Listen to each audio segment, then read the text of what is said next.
Hello students, this is Amar Kumar and I am welcoming you to my YouTube channel The Study Point Ask Me. Today I have taken a topic from the chapter Real Number of Class 10.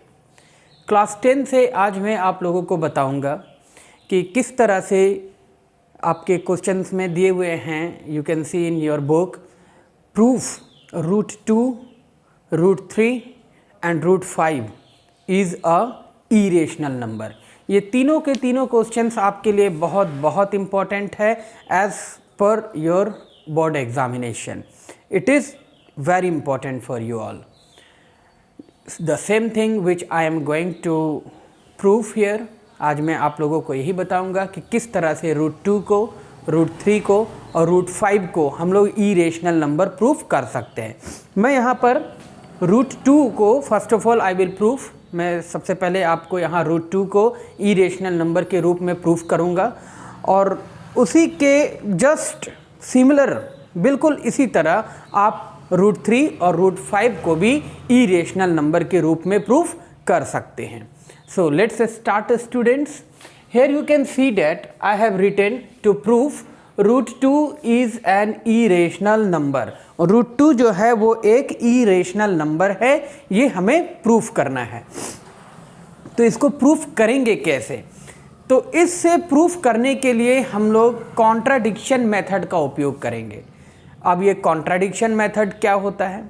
Contradiction method में होता ये है student कि जो आपको proof करना है हम बिल्कुल उसके ऑपोजिट को एज्यूम करके चलेंगे. जैसे कि हमें यहाँ पे प्रूफ करना है रूट 2 जो है वो इरेशनल नंबर है.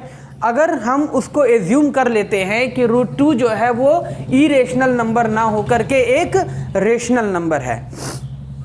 अब चूंकि रूट 2 को हमने रेशनल नंबर एज्यूम कर लिया, अगर वो रेशनल नंबर नहीं हुआ तो ऑटोमेटिकली जो है वो प्रूफ हो जाएगा कि रूट 2 जो है वो इरेशनल नंबर है. This is called the contradiction method. तो यहां पर हम लोग लिखेंगे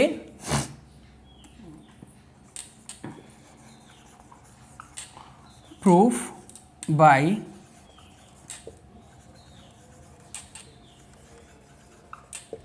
कॉन्ट्राडिक्शन मेथड. ठीक है, तो इसमें हम लोग एज्यूम करते हैं, let us assume that root 2 is a rational number. मान लिया कि रूट 2 जो है वो एक रेशनल नंबर है. अभी मैंने क्या कहा, कॉन्ट्रडिक्शन में ना ऑपोजिट को लेकर के चलेंगे. ठीक है, कॉन्ट्रडिक्शन मेथड में यही होता है कि जो हमें प्रूफ करना है ठीक उसके ऑपोजिट हम लोग लेंगे. अगर वो इनवैलिड हो गया तो ये वैलिड हो जाएंगे, ये प्रूफ हो जाएंगे. तो अगर हम रूट 2 को रेशनल नंबर मानते हैं तो we can write here root 2 is equal to p by q. As per the definition of rational number we have read that. Rational number के डेफिनेशन के अकॉर्डिंग में हमने पढ़ा था कि rational number is a number which is in the form of p by q, जो कि p by q के फ्रैक्शनल फॉर्म में रहेंगे, where p and q are the integers. जहां p और q जो है वो क्या है, इंटीजर्स है, दो इंटीजर्स है. And q will not equal to 0 और q जो होगा वो 0 के इक्वल नहीं होंगे. तो यहाँ हमने लिया root 2 is equal to p by q. अब यहाँ पर लिख सकते हैं हम लोग p and q are 2 integers. p और q जो है वो क्या है, दो इंटीजर्स है. अब यहाँ एक चीज़ देखिएगा, अगर p by Q rational number के फॉर्म में है तो यहाँ समझ लेना है बच्चों कि ये जो है वो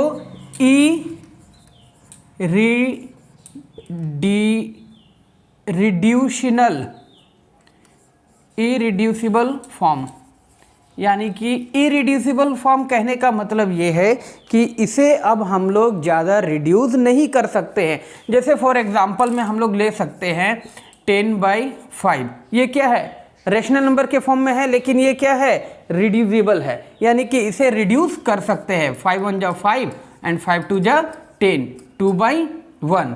ठीक है, उसी तरह आप 8/6 ले सकते हो, 2 3 जा 6 एंड 2 4 जा 8। तो यहाँ क्या आया, 4/3। तो 10/5 जो था वो क्या था, रिड्यूसेबल था, इसको रिड्यूस किया जा सकता था। ठीक है, और 8/6 जो है इसे भी हम लोग रिड्यूस कर सकते हैं। 10/5 से हमें क्या मिला, 2/1, और 8/6 से हमें क्या मिला, 4/3। अब हम 2/1 को या तो फिर 4/3 को मोर रिड्यूस नहीं कर सकते हैं, इससे ज़्यादा हम इसको रिड्यूस नहीं कर सकते हैं।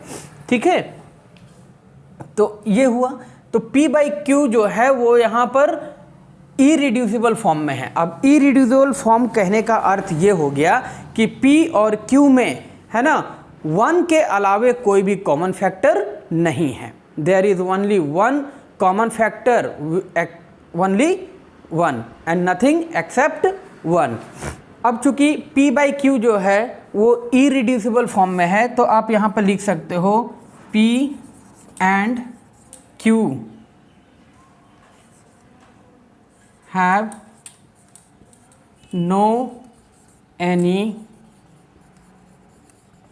common factor other than 1 के एक्सेप्ट, और इसका कोई भी दूसरा, है ना, कॉमन फैक्टर नहीं है। अब क्या करेंगे स्टूडेंट, यहाँ पर तो आप यहाँ लिखेंगे √2 = P/Q। √2 को हमने क्या लिखा, P/Q। अब इसे हम लोग क्या करना है, squaring both side, squaring both sides. अभी जो है वो P/Q इरिड्यूसिबल फॉर्म में है। अगर हम इसको किसी तरह से प्रूफ कर दे कि ये रिड्यूसिबल फॉर्म में है, तो ये साबित हो जाएगा कि इसका और भी दूसरा या मोर देन 1 फैक्टर है। और अगर मोर देन 1 फैक्टर प्रूफ हो गया, है ना, मतलब कि इसे हम इवन नंबर अगर हम प्रूफ कर सके, तो ये साबित हो जाएगा कि √2 जो है वो क्या, रेशनल ना हो करके इरेशनल नंबर में है। तो स्क्वायरिंग बोथ साइड करते हैं, तो √2 का स्क्वायर = P/Q के होल स्क्वायर। तो यहाँ हमें मिलेंगे 2 = P²/Q²। ठीक है स्टूडेंट्स, अब सपोज यहाँ 2 के नीचे कुछ नहीं है, है ना, तो यहाँ हम क्रॉस मल्टीप्लाई करके क्या लिख सकते हैं, 2Q² = P²। Any number which is in the form of 2 × square of integer is even number। ये हमने पहले भी अपने पिछले क्लास में प्रॉपर्टी के अकॉर्डिंग पढ़ा है। तो इससे ये प्रूफ होता है कि P² is an even number। P² को लिख सकते हैं P × P, और P × P जो है वो इवन नंबर हो गए, तो P is also an even number। अब P जो है वो इवन नंबर हो गया।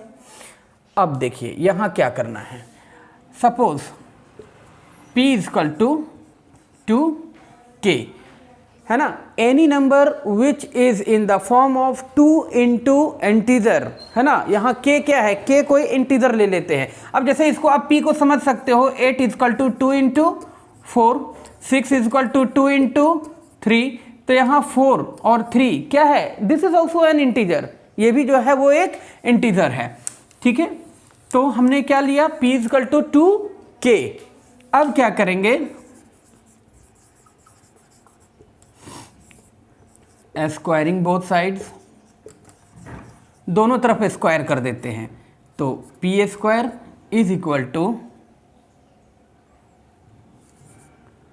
2K², 2K का होल स्क्वायर, है ना। तो इससे क्या मिलेगा हमें, P² = 4K²। अब देखिए, अब क्या करते हैं स्टूडेंट्स, यहाँ से, है ना, यहाँ से फिर से इस लाइन को मैं ले रहा हूँ। Again we are using 2q square is equal to p square, ठीक है। तो 2q square is equal to p square की जगह पर लिख सकते हैं 4k स्क्वायर, ठीक है। जैसा कि मैंने वहाँ पर बताया कि is there any number which is in the form of 2 into the square of any integer, then that number will also be an even number। तो वो नंबर जो होगा वो क्या होगा, इवन नंबर होगा। तो here we can say that q square is an even number, ठीक है। तो बिल्कुल सेम, बिल्कुल इसी तरह से अब हम लोग यहाँ पर चलेंगे। तो यहाँ लिख सकते हैं q into Q is also an even number and q is also an even number, ठीक है। अब देखिए, हमने p को भी इवन नंबर बता दिया और q को भी इवन नंबर बता दिया। तो अब p बाई q जो होगा, ठीक है, p भी इवन नंबर हो गए और q भी इवन नंबर हो गए। तो here we can write p and q are both even numbers, ठीक है। तो p और q जो है दोनों इवन नंबर्स हो गए। This is now creating a contradiction. अब यहाँ पर कॉन्ट्रडिक्शन होता है कि अगर p और q इवन नंबर हैं, जैसे हमने यहाँ पर बताया था p and q are the two integer which is irreducible, जिसको रिड्यूस नहीं कर सकते, and p and q have no any other factor then 1, कोई कॉमन फैक्टर 1 के अलावे नहीं होगा। और अगर जब ये दोनों हमने इवन नंबर प्रूफ कर दिए तो नाउ p बाई q को हम लिख सकते हैं 8/4। तो अब 8/4 देखेंगे तो इन दोनों में जो है 2 into 4 लिख सकते हैं और इसको 2 into 2 लिख सकते हैं। तो यहाँ देखिए 2 is the common factor assuming here, ठीक है। तो अब इससे ये प्रूफ हो जाता है ना, here it creates a contradiction that as we have assumed √2 is equal to p by q, है ना, विच इज़ रैशनल नंबर। तो यहाँ ये प्रूफ हो रहा है कि p by q is not rational, not rational number, है ना। रैशनल नंबर कहने का अर्थ ये था कि ये क्या है, इरिड्यूसिबल फॉर्म में है। तो अब यहाँ पर हम ये कह सकते हैं कि 8/4 जो है वो तो रिड्यूसिबल फॉर्म में है, ठीक है। 8/4 को हम बता सकते हैं कि ये रिड्यूस किया जा सकता है और यहाँ 1 के अलावे भी कॉमन फैक्टर हैं। तो इससे ये साबित होता है कि √2 जो हमने एज्यूम किया था, है ना, वो गलत है, ठीक है। यहाँ पर जो ये एज्यूम किया था हमने, ये क्या हो गया, गलत हो गया, ये हो गए इनवैलिड। जब ये इनवैलिड हो गया तो स्टूडेंट्स ये ऑटोमेटिकली जो है वो क्या हो गए, वैलिड हो गए और √2 जो है वो हमारा इरेशनल नंबर प्रूफ हो गए। तो √2 is an irrational number. So as you can see here students, how I have explained all the things, all the properties here properly, so that you can understand that √2 is an irrational number. Just like this, बिल्कुल इसी तरह, है ना, each and every step you can follow to prove √3 as a irrational number and √5 as a irrational number. So I think this property will be much clear to you all. This is the proper explanation which I have given to you so that you can prove this. आपके exam में ये तीनों बहुत important है students, √2, √3 and √5। इन तीनों में से किसी एक का आना लगभग मान के समझिए कि ये तय हैं। तो आप अगर इस चीज़ को प्रॉपरली प्रैक्टिस कीजिएगा, सीखिएगा, समझिएगा, then it will more easier to prove you any type, either root 2, root 3 and root 5 as a irrational number, which is in coming examination will be very important and helpful to you. So this is all for today, students. I think you all have watched my videos properly and understand this also. In my coming videos next you will get another proof from real number that 3 plus 2 root 5 is an irrational number. इसे मैं अपने आगे आने वाले videos में proof करूँगा. Till then, remain healthy and fit. Have a nice day.